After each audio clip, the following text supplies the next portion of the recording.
Hi, good morning, everybody. Our first talk this morning is Choose Your Own Networking Adventure, or Choose Your Own Adventure, Networking Professionals Roads to Success. It's moderated by Kayla Clifford.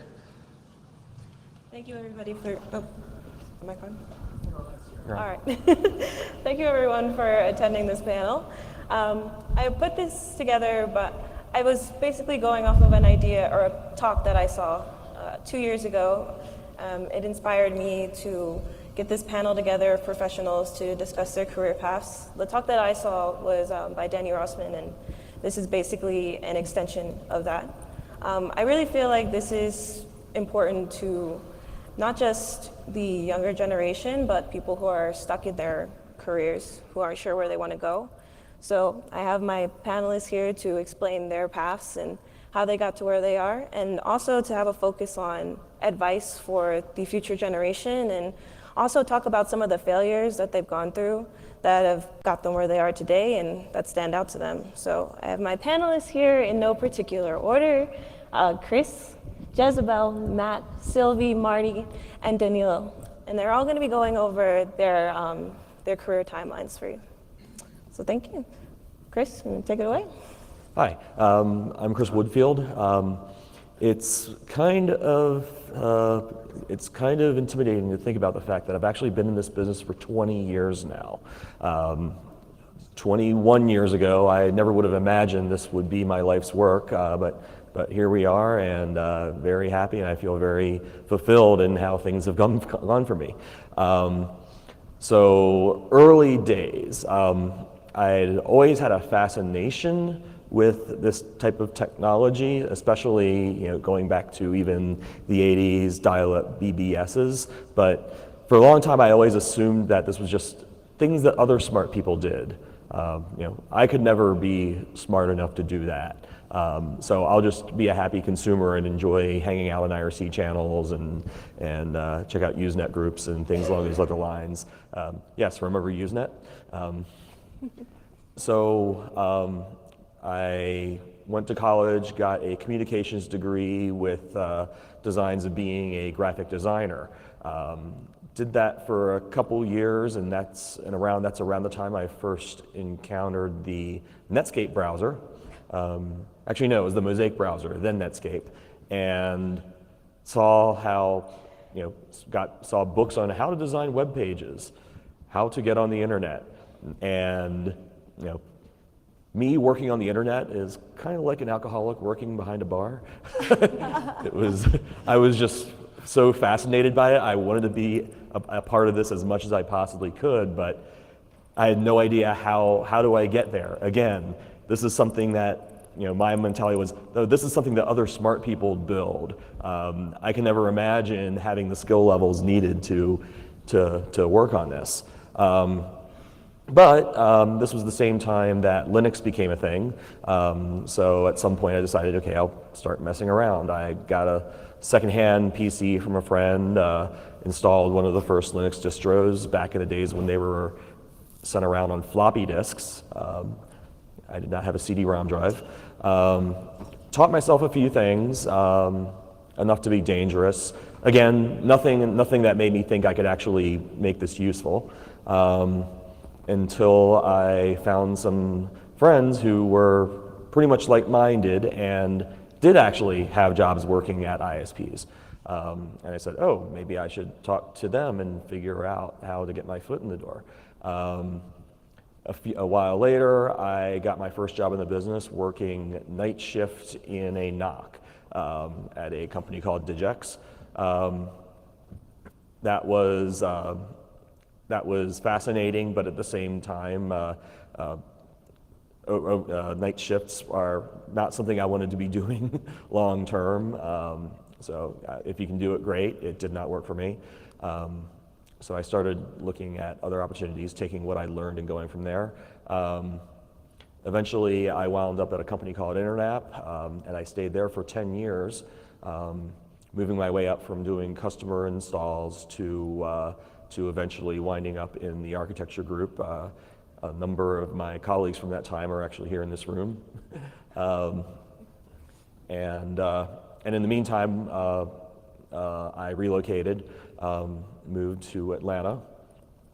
That job kind of went its, ran its course, and then I wound up the happy coincidences of working on an open source project that someone I had actually gone to college with was one of the maintainers of. Happened to work at Yahoo, and that led to a job there, which took me to the Bay Area. From there, I moved on to Twitter, stayed there for about 5.5 years, built that network up from something that was really only sending text to all streaming, all photo, all selfieing monstrosity it is today. Most recently, I took a step back from operational roles and moved to Salesforce about 1.5 years ago. Now I'm actually focusing on software, which is something I had no idea I would ever have the aptitude for, looking back at my time 20 years ago when I was first trying to figure out how the internet worked. And I think it's a great journey. Some of the things that I think I was able to do that made me successful, always be curious and always look for things, technologies on your own time. Don't just concentrate on the technologies and tools that you're actively working on.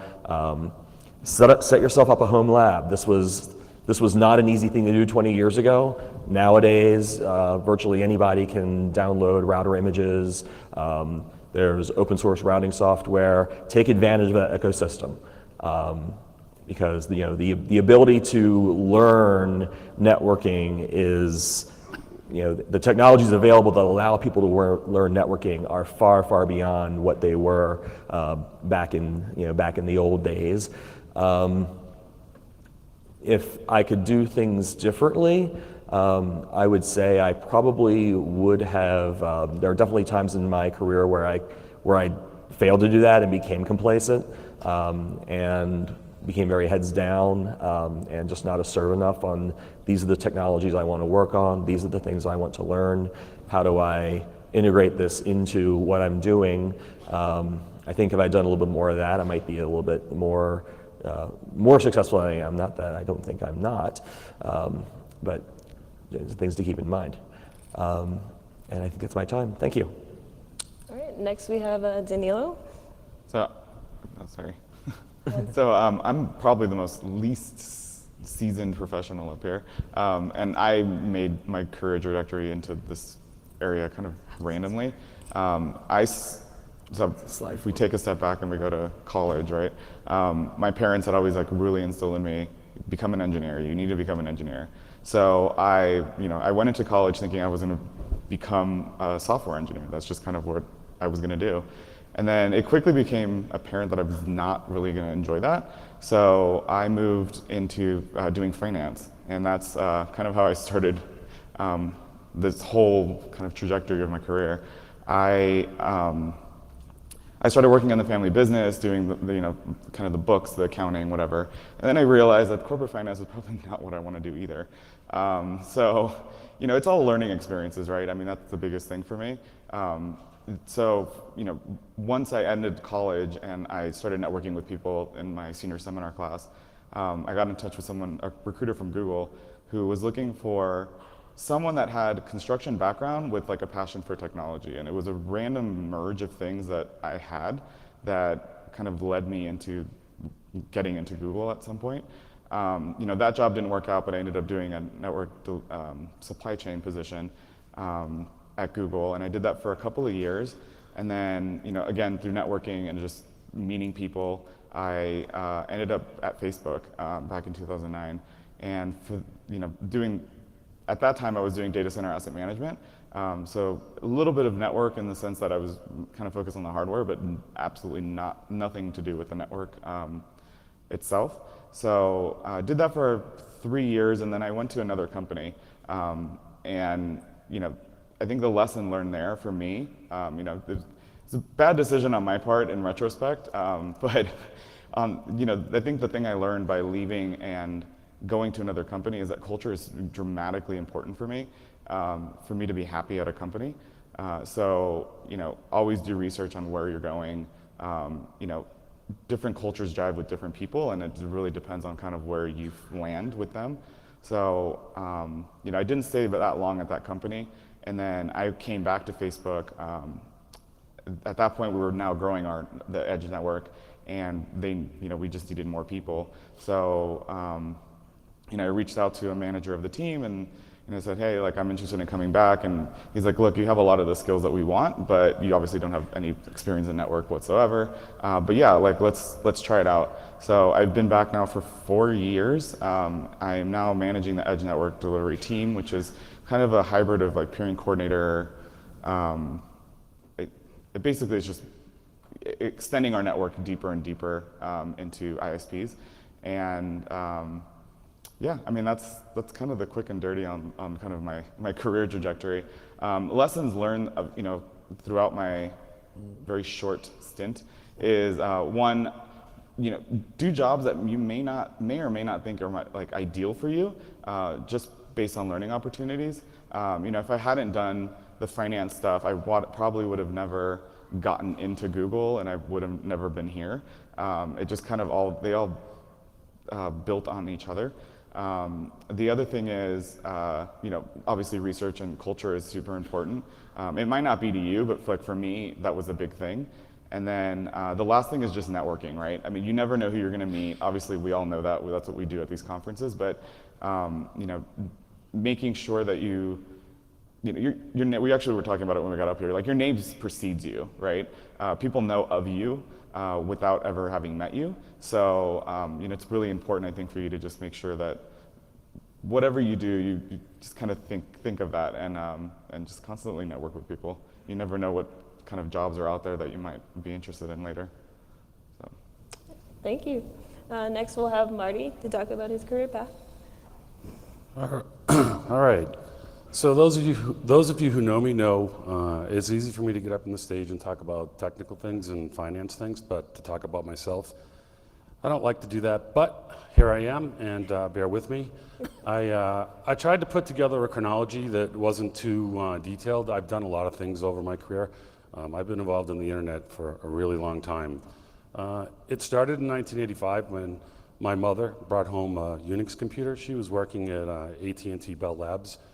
I think it was called an S3, and she brought home 65 5.25-inch floppies with it. And somehow I figured out how to get a login prompt, but was never able to actually log in. I had no concept of default logins and passwords.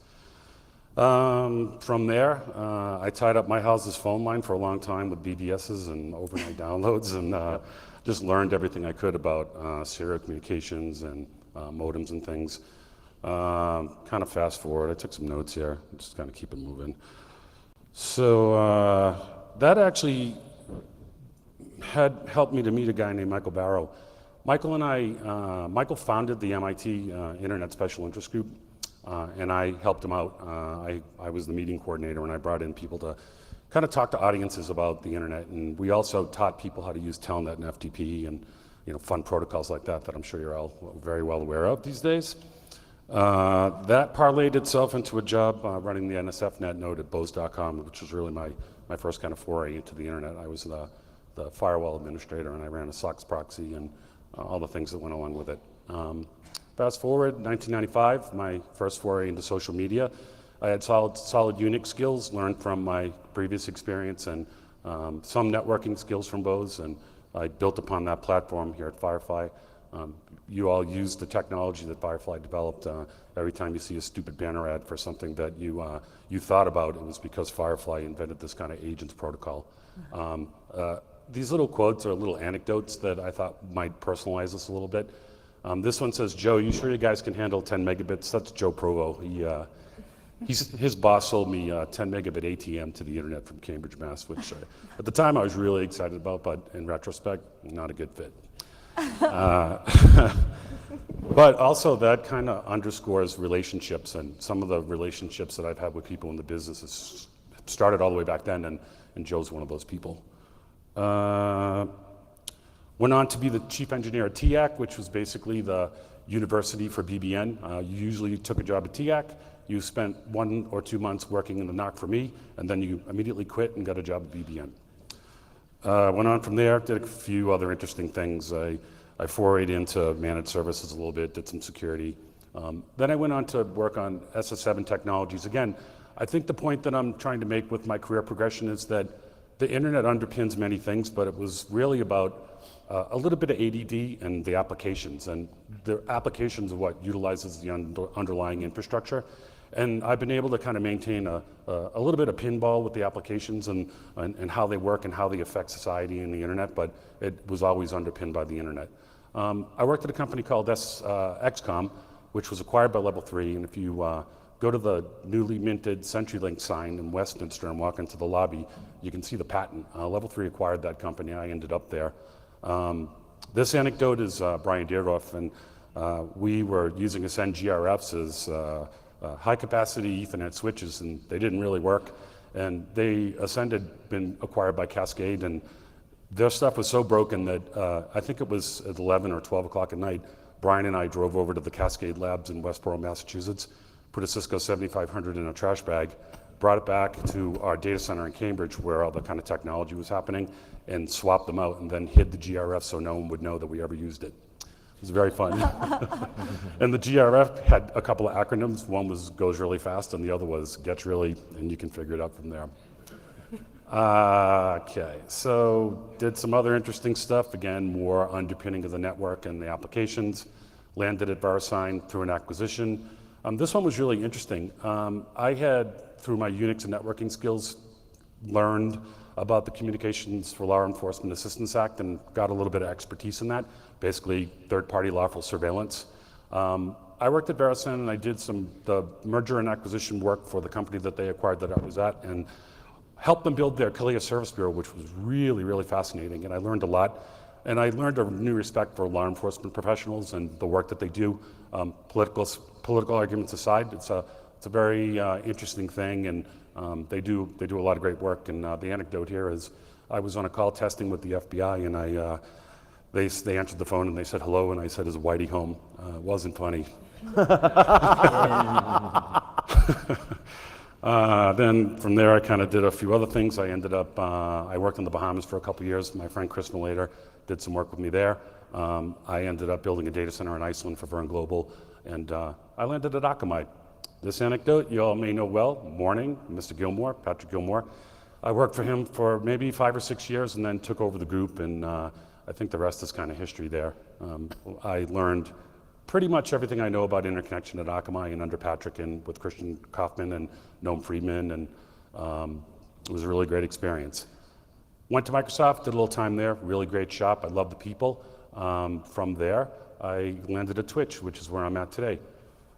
Another application that is underpinned by the infrastructure and really fascinating, new problems. I work with some of the best engineers in the business, the network, the software engineers, the video guys, really fantastic. And I think it's really gonna drive the edge, and I'm really looking forward to learning and contributing and helping to solve some problems. So to get to the questions and get over with this, so what would I do differently, and failures and things like that? I'm not going there. Don't ever look back. It doesn't matter. You learn from your mistakes and you move on.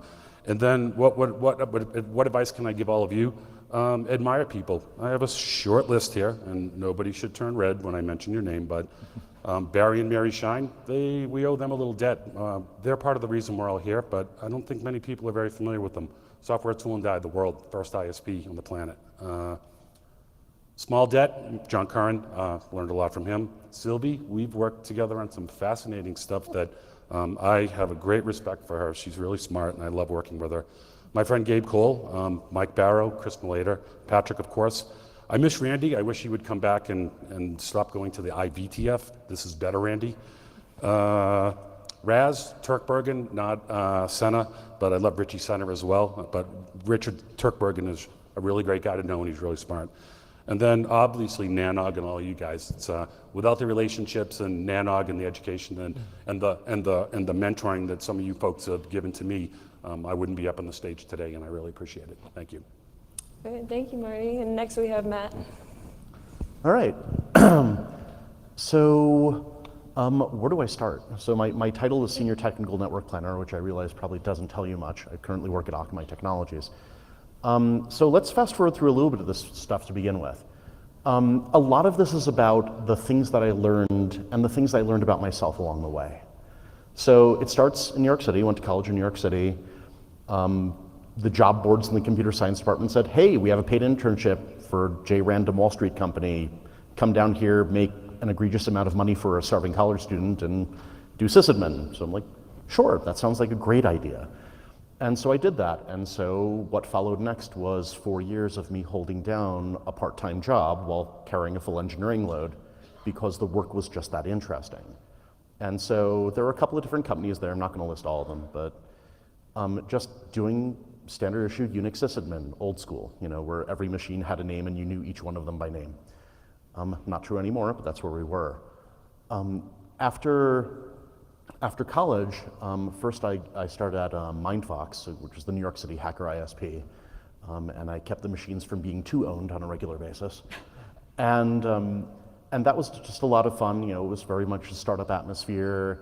And I got to start learning what do I want in a professional environment? What do I want? What is relaxed? What is too relaxed? And just learning more about what I enjoyed in terms of work environment. After that, went to PSINet Pipeline New York, and did a lot of work there, also sysadmin, but beginning to edge into the network side of things. And that's where the slow transition happened. After I left PSINet, I was in a situation where they eliminated their Manhattan office. Most of my friends had moved up to Boston at that point. I was looking around and someone said, hey, I'm leaving BBN Planet, do you want my job? And so I said, sure. There's a lot about saying yes too, there's a continuous thing. And started in their system operations center, basically doing system support for their newfangled web hosting thingy that they did for a while, but also then over time getting more into the network side and analyzing the network side, and going to tier 2 support for network analysis. And on top of that, finding that I really had a love for statistics. Taking a look at every piece of time series data you have represents a signal, and signals can be processed. And showing people how to visualize information, and showing people the narrative that is behind data, so that you can actually make decisions and tell a story and figure out what you're going to do next. And that is a thread that goes throughout whatever comes next. So after being at BBN for a while and then doing tools for a while at BBN as well, where I found out that while I am pretty good at coding, I am not actually a software engineer. I went to a startup, which we're not going to talk about much, besides the fact that this is where I learned that there are certain work environments that are so bad for you that it's not worth the money in general. There are situations like, did you hold on for the IPO? Yes, I held on for the IPO and then got out as quickly as possible. Because it was just, when you dread coming to work every day, only so much money will compensate for that. So after I left there, this fellow by the name of Avi Friedmans, who I'm sure a few of you know, said, hey, there's this company called Akamai, and we need networking people, you interested? I said, yes, sure, why not? And so that was 2000 and 2002. And being at Akamai was a fascinating thing, and wonderful network architecture, and when the Juniper M20s get rolled in on the cargo pallet right next to your cube, you take the cap off, you plug in the serial cable, you configure it, put the cap back on, and roll it out the door. Repeat a lot. And just getting things going and moving fast was kind of amazing. Then the dot-com bust happened. Akamai lost two-thirds of its people, including me. And I went to Tufts University for a while.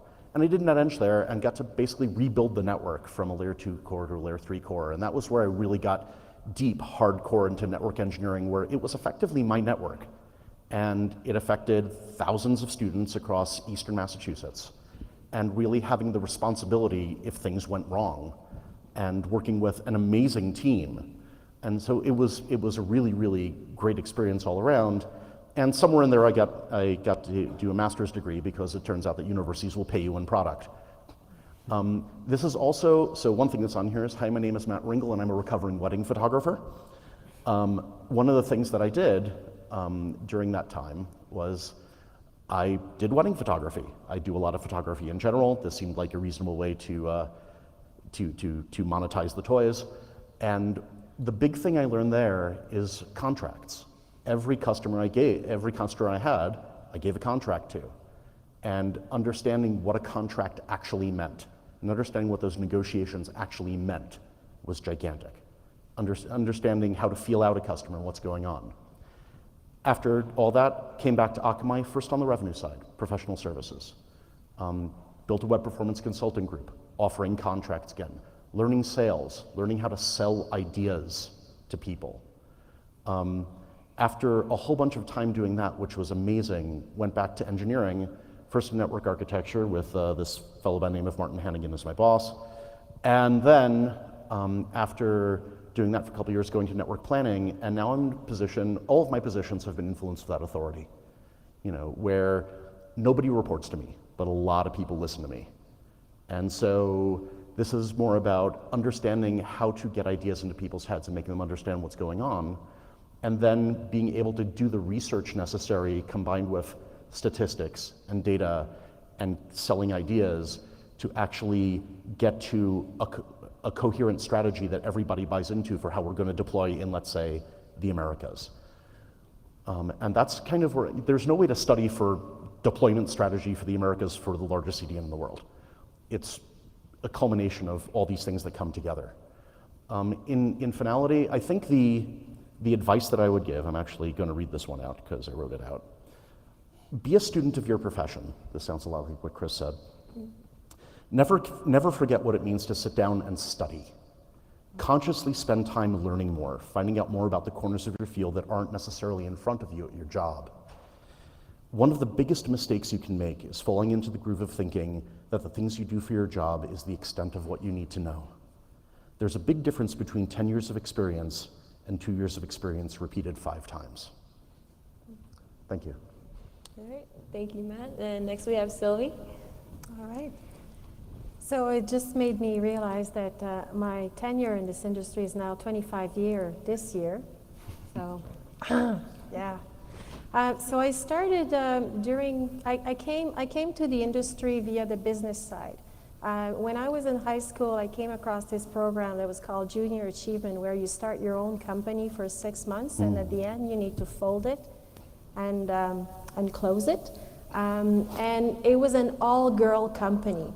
And we did what? We did boxer shorts for men. And we won company. I knew you were interesting. And we won Company of the Year for Canada, and that was a really cool experience. And it showed me the power of working together towards a common goal. It also swifted my study path into more the business side. So I went to the business school, but I didn't want to let go of the technical side, so I did IT, so information systems, and specializing in market research and quantitative analysis, and I think that was a good mix for me. And then I landed my first job, actually thanks to Junior Achievement. I landed my first job at the Laurentian Group, which was a financial group. And they basically hired, I didn't know this, but they hired grads from Junior Achievement. And they kind of gave you an internship for the summertime. So I learned a ton there. I was rotating 2 or 3 weeks through different departments. So it was a really good experience to get acquainted to all corners of the business of financial services. And then I had paid for my studies, and I was antsy to travel, and I didn't know where I wanted to go, so I really picked the other end of the world as my destination, and I went to Australia. And meanwhile, I retained my job at the Laurentian Group. My boss was super great, and he said, look, this is an opportunity of a lifetime. Take some time off, we'll wait for you. Take 3 months, 6 months, 8 months, whatever you want, we'll wait for you. So it was really great that I could do that travel and come back to something, because I'm a little insecure financially. So So that was a good trip. So we went backpacking. And throughout the backpacking, then I started realizing that we were quite far away and that communications were really, really hard to come by. I have 3 children now and they're young adults, and I could not fathom being one connection away from them.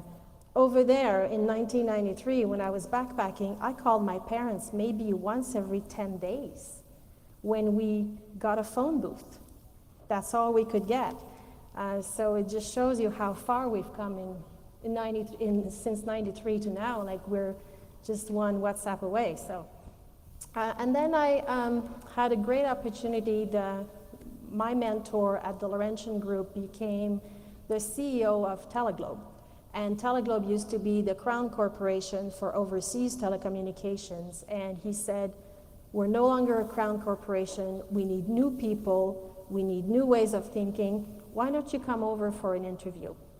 And I got a job there, and I was the only one that had the IT background.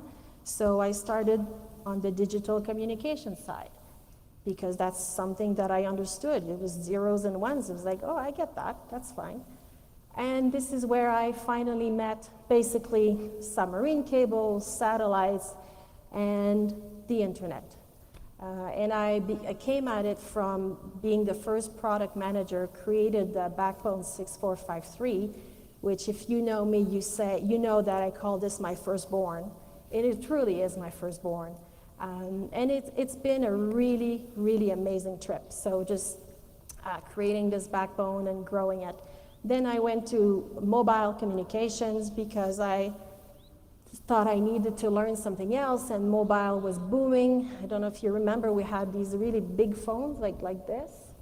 And it was the GSM start, so I was part of that. It was also a great learning experience.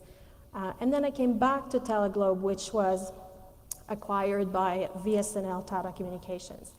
And what happened there was a bit magical, because I came to my first NANOG in 2003, and I met all of you guys. I have to say that you were really, really scary at first. Like, I was extremely intimidated.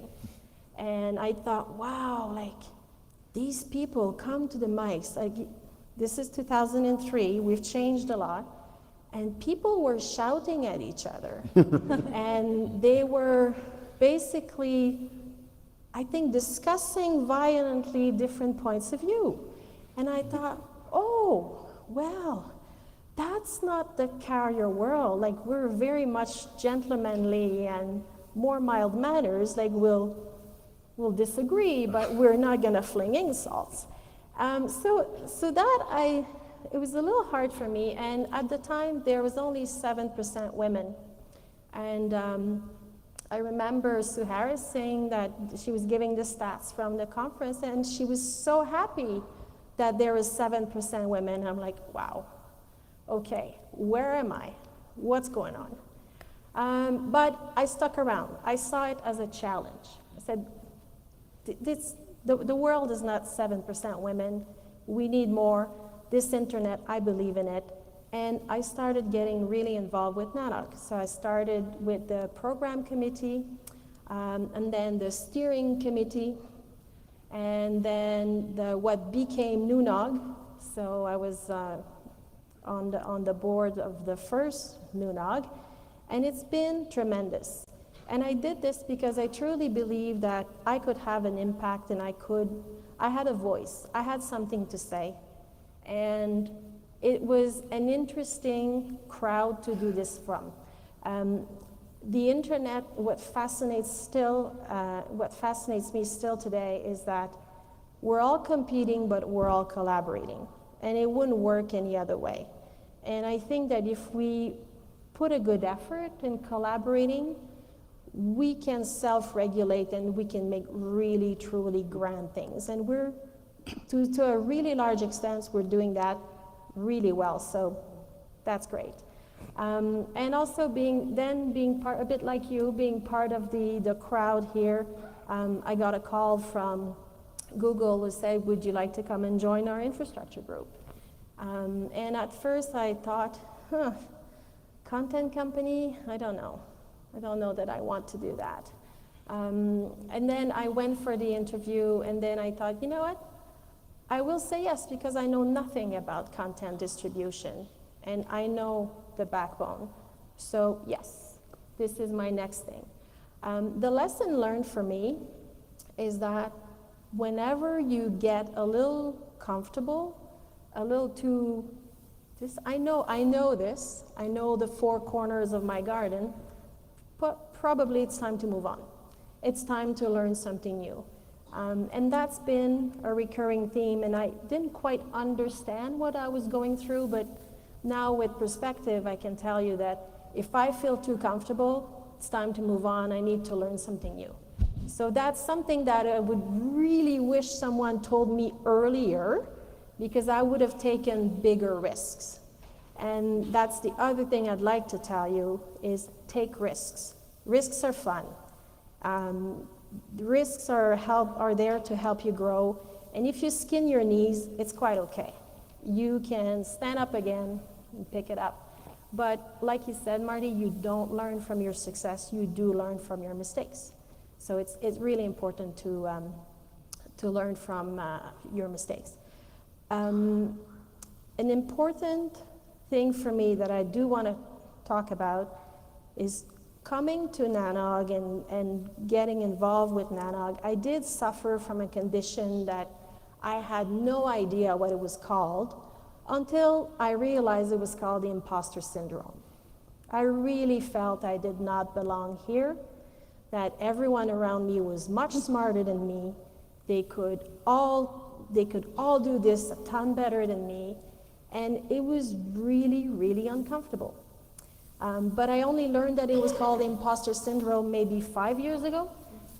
So if you're feeling that everyone around you is more smart and can do this a ton better, look that up. You might have that condition too. But you know what? You can cure it. You can gain in confidence, and you can definitely do great things. The only barrier to your success oftentimes is you. So I will leave you on that. Thank you, Sylvie. For the sake of time, we were going to have questions for the audience, but we're going to go ahead and let Jezebel speak. Jezebel actually stepped in. We had another panelist who was sick and wasn't able to make it, so she stepped in at the last minute to take over for her, and we really appreciate that. So Jezebel, take it away. So, sorry I don't have a slide. I just stepped in yesterday, but I promised to put one in, and so you can go through my career path in this industry as well. Unlike everybody else, I actually studied art in university, and I had a different vision. I saw things differently than what I thought most people saw. So I expressed myself in painting and sculptures. Had nothing to do with infrastructure or technology, but it turns out they're actually quite closely related. When I got out of college, I realized I have to make a living. You can't support yourself if you are not willing to sell art, which I was not willing to part from my art. So I went to work for a law firm. The law firm specialized in contract law, intellectual property, and immigration in the Silicon Valley. And we worked a lot with startup companies. And I found that fascinating, that there were so many opportunities. And so let me back up for a quick second. I was born and raised in China. So all the opportunities here just seemed incredible to me. You can do anything you want if you invest yourself to it. So one of the people at the firm, the clients of the firm, was AboveNet Communications. And when I was getting ready, as Sylvie said, if you get too comfortable in your environment, it's time to leave. I realized I was getting too comfortable in the law firm, and I didn't want to become a lawyer. I realized that early on. That's just not the kind of person that I am. But as the office manager for the law firm, I had to deal with telecom for the whole office, such as SIP trunking for all of the phone lines and internet connectivity for the office. I was working through on the phone with call support to get those things turned up.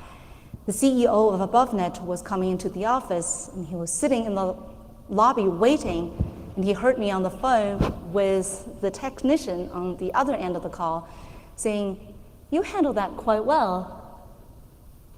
What are you going to be doing? What are you doing? I hear you're looking to leave the firm. What are you going to be doing?" I said, "I don't know, but this is not for me. I want to do something new, and I want to try something new." He said, "Well, I started this new company called AboveNet, and do you want to come and give it a try?" I was like, "What do you guys do?" He said, "Oh, we're a co-location and network company." I had no idea what co-location meant. So I was like, he said, "It's a carrier hotel." And I said, "Is that like a hotel?" He said, No, it's for machines, information exchange, the internet." And I thought, what could be the harm? Let me give it a try. So I went, and what I loved about art is that it's ever evolving. So at AboveNet, I wanted to learn about everything that there is to know. And you can bet that everyone in the company, all of the engineers, welcomed me with open arms. They said, "You want to learn this? Sure, let me set up a couple of pieces of equipment, get you a login so you can play around. You have any questions, ask us anytime. You're interested in learning. This is how we learned. This is how we can help you learn." So I built a lot of friends, and I see you guys in the audience, and I know that I can't be here without you guys. And so if you are starting your career in this industry, rely on your friends and this community, because this is one of the most supportive communities there is. So just like Matt, Avi was my VP of engineering at AboveNet, and he asked me, "Hey, I'm going to this new company called Akamai Technologies, and they're doing some incredible innovative technology. Do you want to come and work for us here in Cambridge, Massachusetts?" I was like, "I hate snow." "No, not really. I don't want to move." He said, "How about if you fly out and meet some of the people and see we're a CDN?" I was like, "What's a CDN?" And that was in 2000. So I went to interview, and I met some of the smartest people in my life. And before I left, I said, "You know what? Where do I sign up? I don't care what you pay me, what I'll be doing. I want to work with these smart people. I'm curious in learning all the things that you are doing and how you're going to be changing the world." So I was at Akamai for a few years. Just like Matt, the dot-bomb happened. We went through some really tough times, and in the second to the last round of layoffs, I left Akamai. Well, I have all this knowledge in infrastructure and technology, telecom, and where am I going to go? Well, State Street, one of the biggest banks, was hiring. So I said, "Oh, I can work in your procurement team." They said, "Well, we need someone to lead a procurement team that's with an innovative methodology of thinking." So I said, "Well, I can do that, and I even know contracts." So I went to work for them. I learned a lot from that, and I will come back to that on the lesson I learned from my career. I was one of the youngest VPs that they've ever had. I led a pretty big team, and everyone on my team was older than me. I worked till 11:45 on New Year's Eve so we can close a mainframe contract with IBM. And I'll just say that I will never go back to work for a bank again. From there, I went to a few other startups. I realized that my passion and my drive is truly with trying to change the world and doing something new and different. So I went to a startup that made interactive LED panels. I helped a friend to start a company called IX Reach. I left them to work with another friend at NLayer, and then sold to GTT. And 3 years ago, we started a new company called Packet Fabric. And so this is just quickly going through what I've done in the industry. And I know that there's another session coming up, so I'm going to just be brief. The lesson that I've learned from all of these experiences is truly believe in your vision, be curious, because technology is an ever-evolving thing. And don't ever think that you've learned everything there is to know about something, because there's always something new and someone knows something better than you. But just because of that doesn't mean that you shouldn't believe in your abilities, because as individuals, we can all change the world. And lastly, trust in your herd. So I think on my way here, I said I'm paying homage to my nerd herd, and believe in your tribe, in your village. This is my village. This is the reason why that I can be successful, and we all can be successful. That's why I stepped in to help out, because this is your support group. If you need to learn something, know something, have questions, you want to start a new company, ask your community, and they're there to help you. And they are willing to give you the most honest and brutal feedback. Sometimes you don't want to hear about, but the best friends give you the toughest advice and give you the truth. So, Thank you so much, Isabel. All right, that's the end of our presentation. If you wanted to ask any questions to any of these people, they're always available walking around the hallways. Just feel free to come up, ask them for advice. Thank you everyone so much.